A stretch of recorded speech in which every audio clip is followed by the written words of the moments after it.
मधुबन के बाबा,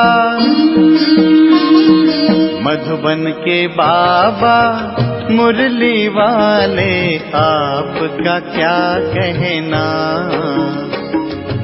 आपका क्या कहना।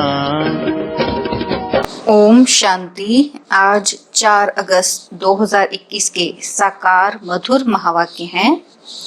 आज मीठे मीठे बाप दादा बोले, मीठे बच्चे, याद में रहने से अच्छी दशा बैठती है। अभी तुम्हारे पर बृहस्पति की दशा है, इसलिए तुम्हारी चढ़ती कला है। आज बाबा ने कहा कि मीठे बच्चे, याद में रहने से अच्छी दशा बैठती है। अभी तुम्हारे पर बृहस्पति की दशा है, इसलिए तुम्हारी चढ़ती कला है। और आज बाबा ने हमसे 2 प्रश्न पूछे हैं। पहला प्रश्न है कि यदि योग पर पूरा अटेंशन नहीं है तो उसकी रिजल्ट क्या होगी, और दूसरा है निरंतर याद में रहने की युक्तियां क्या हैं। तो बाबा ने उत्तर में हमें बहुत ही क्लियर करके बताया, तो बहुत ध्यान से सुनेंगे। बाबा कहते कि अगर योग पर पूरा अटेंशन नहीं है तो चलते चलते माया की प्रवेशता हो जाती है, गिर पड़ते हैं। और सेकंड पॉइंट है, कारण है कि देह अभिमानी बन अनेक भूलें करते रहते हैं। माया उल्टे कर्म कराती रहती है, पतित बना देती है। निरंतर याद में रहने के लिए मुख में मुहल्ला डाल दो, क्रोध नहीं करो, देह सहित सब कुछ भूल, मैं आत्मा परमात्मा का बच्चा हूं, यह अभ्यास करो। योग बल से क्या क्या प्राप्तियां होती हैं, उन्हें स्मृति में रखो। और आज मुरली का गीत है ओम नमो शिवाय। ओम शांति। मीठे मीठे रूहानी बच्चों ने अपने रूहानी बाप शिव बाबा की महिमा सुनी।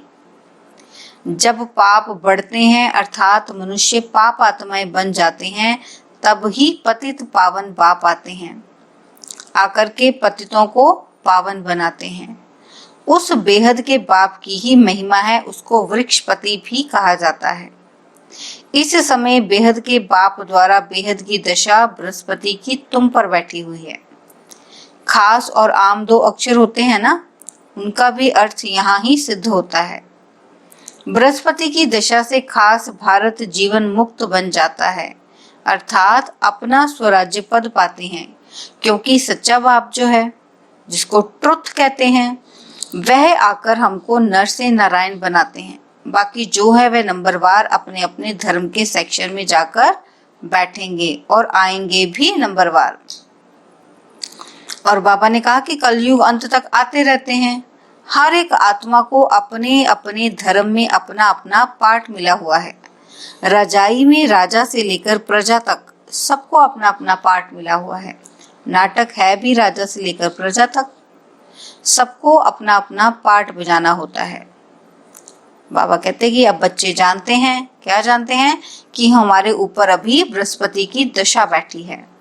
ऐसे नहीं कि एक ही दिन बैठती है, नहीं, तुम्हारी बृहस्पति की दशा चल रही है।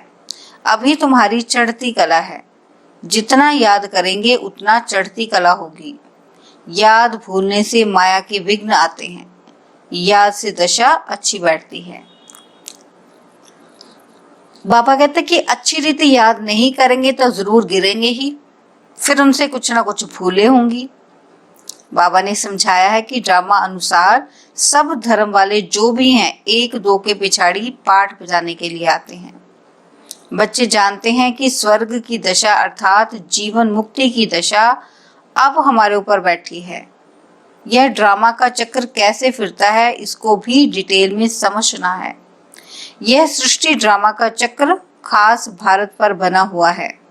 भारत बाप भी भारत में ही आते हैं और गाया हुआ है, क्या गाया हुआ है कि आश्चर्यवंत सुनंती कथंती भगंती। चलते चलते माया की प्रवेशता होने के कारण गिर जाते हैं, पूरा अटेंशन नहीं देते हैं योग पर।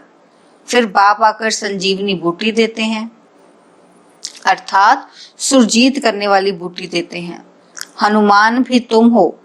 बाप ने समझाया है, इस समय रावण को भगाने के लिए यह बूटी सुंघा देता हूँ। बाप तुमको सब सत्य बातें बताते हैं। सत्य है ही एक बाप जो आकर तुमको सत्य नारायण की कथा सुनाए, सत्यों की स्थापना करते हैं। इनको कहा ही जाता है ट्रुथ, सत्य बतलाने वाला। तुमको कहते हैं तुम शास्त्रों को मानते हो?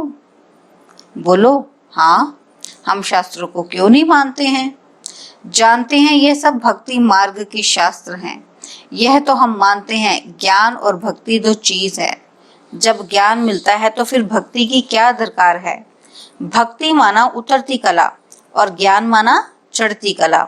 इस समय भक्ति चल रही है, अभी हमको ज्ञान मिला है जिससे सदगति होती है। भक्तों की रक्षा करने वाला एक ही भगवान है। रक्षा दुश्मन से की जाती है ना। बाप कहते हैं मैं आकर तुम्हारी रावण से रक्षा करता हूँ।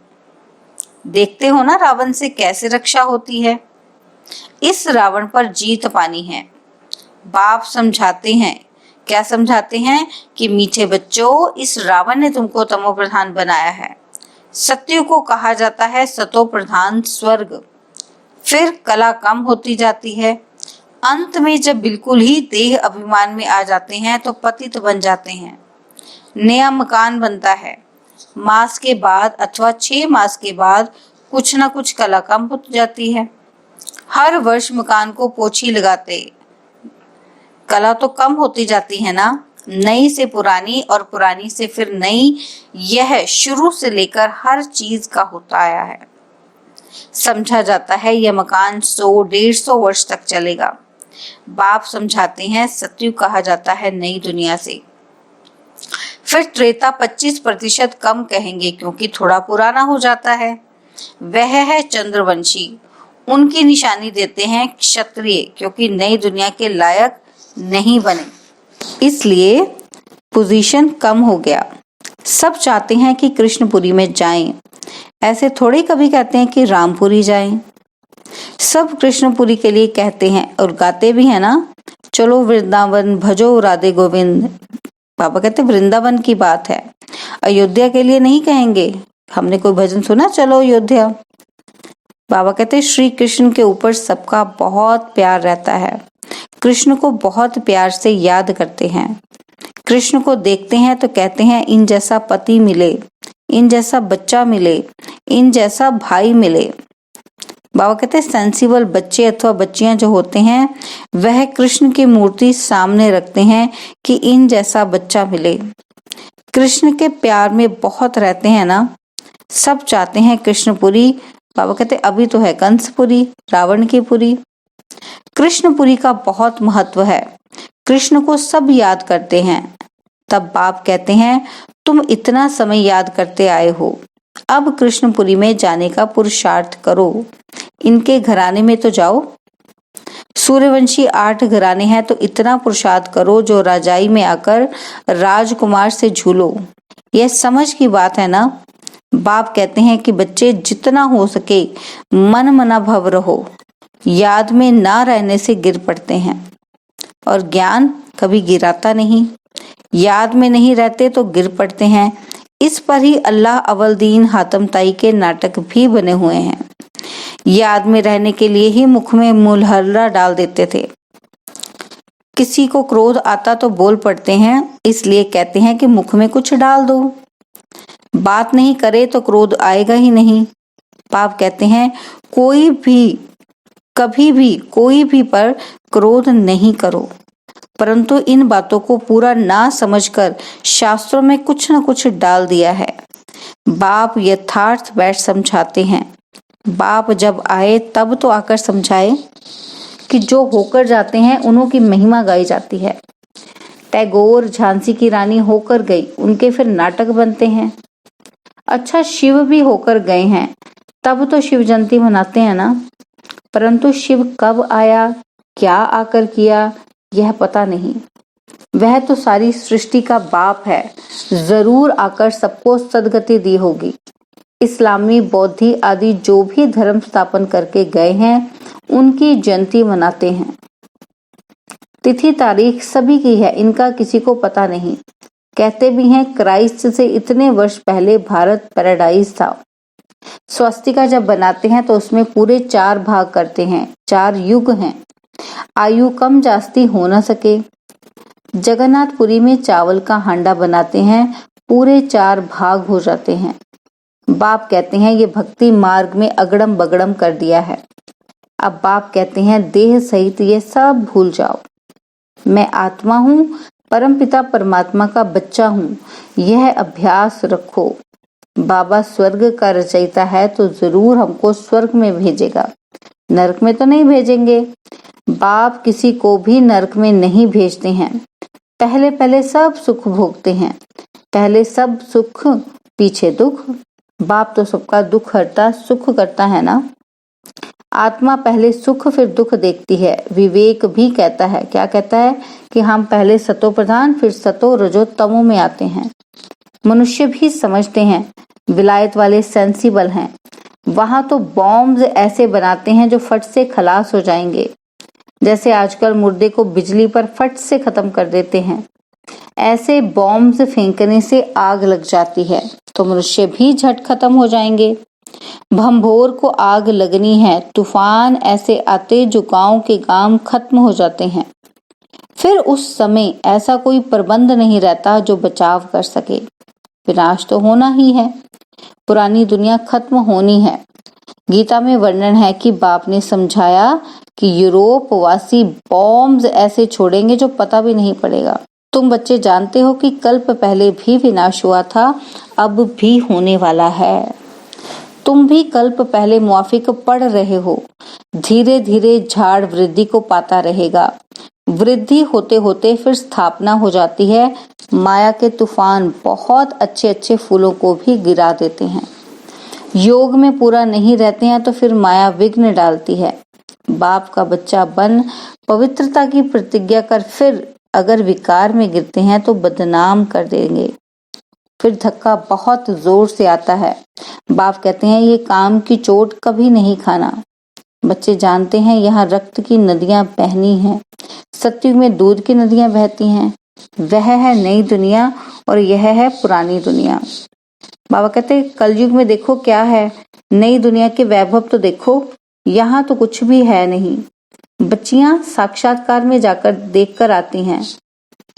क्या देखकर आती हैं कि सूक्ष्म वतन में शुभी रस पिया, यह किया वह सब साक्षात्कार होते हैं। बतलाते हैं हम मूल वतन में जाते हैं, बाबा बैकुंठ में भेज देते हैं। यह सब साक्षात्कार आदि की ड्रामा में नूंद है, इनसे कुछ मिलता नहीं है। बहुत बच्चियां सूक्ष्म वतन में जाती थी, शुभी रस आदि पीती थी, आज है नहीं। अच्छे अच्छे फर्स्ट क्लास बच्चे गुम हो गए। बहुत ध्यान दीदार में जाने वालों ने जाकर शादी की। वंडर लगता है माया कैसी है, तकदीर कैसे उल्टी पलट जाती है। बहुतों ने अच्छे अच्छे पाठ बजाए, बहुत मदद भी की आईवेल में, तो भी आज है नहीं। तब बाप कहते हैं माया तुम बड़ी जबरदस्त हो, माया से तुम्हारी युद्ध चलती है। इसको कहा जाता है योग बल की लड़ाई। योग बल से क्या प्राप्ति होती है ये किसी को पता नहीं है, सिर्फ भारत का प्राचीन योग कहते हैं। मीठे मीठे बच्चों को योग के लिए समझाया जाता है। प्राचीन रायोग गाया हुआ है। जो भी फिलोसोफर आदि हैं, यह स्पिरिचुअल नॉलेज तो कोई में है नहीं। रूहानी बाप ही ज्ञान का सागर है, उनको ही शिवाय नमः गाते हैं, उनकी ही महिमा गाई गई। बाप आकर तुमको कितना ज्ञान समझाते हैं। इसी को ज्ञान का तीसरा नेत्र कहा जाता है। और कोई की ताकत नहीं जो अपने को त्रिकालदर्शी कह सके। त्रिकालदर्शी सिर्फ ब्राह्मण ही होते हैं, जिन ब्राह्मणों द्वारा यज्ञ रचा है। रुद्र ज्ञान यज्ञ है ना, रुद्र शिव को भी कहते हैं। अनेक नाम रख दिए हैं, हर एक देश में नाम अलग अलग बहुत हैं। सिवाय एक बाप के और किसी के इतने नाम हैं नहीं। बबुल नाथ भी इसको कहते हैं। बबुल उनको कहा जाता है जिसमें कांटे होते हैं। बाबा कांटों को फूल बनाने वाला है, इसलिए उनका नाम बबुल नाथ रखा है। बॉम्बे में वहाँ बहुत मेला लगता है, अर्थ कुछ नहीं समझते। बाप बैठ समझाते हैं। क्या समझाते हैं कि उनका राइट नाम है शिव। व्यापारी लोग भी बिंदी को शिव कह देते हैं। 1 2 गिनती जब करते हैं 10 पर आएंगे तो कहेंगे शिव। बाप भी कहते हैं कि मैं बिंदी हूँ स्टार। बहुत लोग ऐसे डबल तिलक भी देते हैं।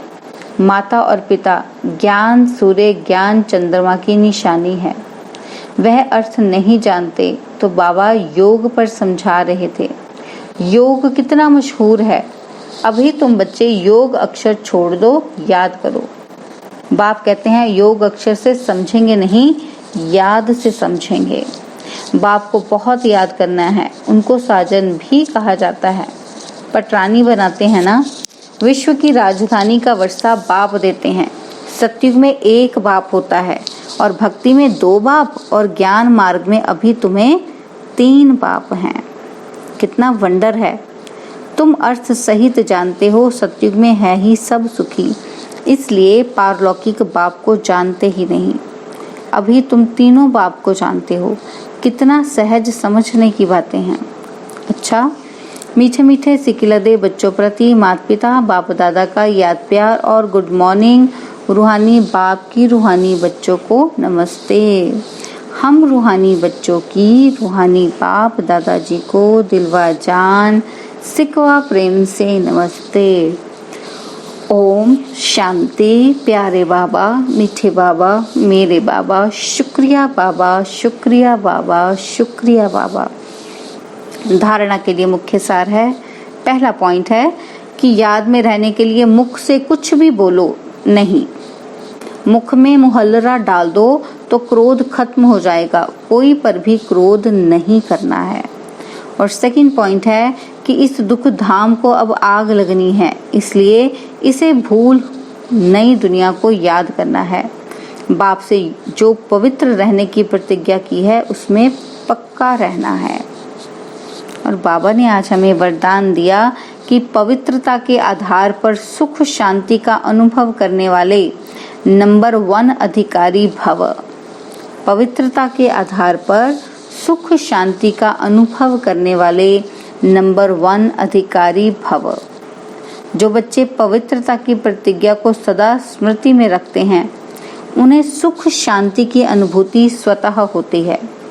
पवित्रता का आधार, पवित्रता का अधिकार लेने में नंबर 1 रहना, अर्थात सर्व प्राप्तियों में नंबर 1 बनना। इसलिए पवित्रता के फाउंडेशन को कभी कमजोर नहीं करना। बाबा कहते तब ही लास्ट सो फास्ट जाएंगे। इसी धर्म में स्थित रहना, कुछ भी हो जाए, चाहे व्यक्ति, चाहे प्रकृति, चाहे परिस्थिति कितना भी हिलाए, लेकिन धरत पर ये धर्म न छोड़िए। और स्लोगन है कि व्यर्थ से इनोसेंट बनो तो सच्चे सच्चे सेंट बन जाएंगे।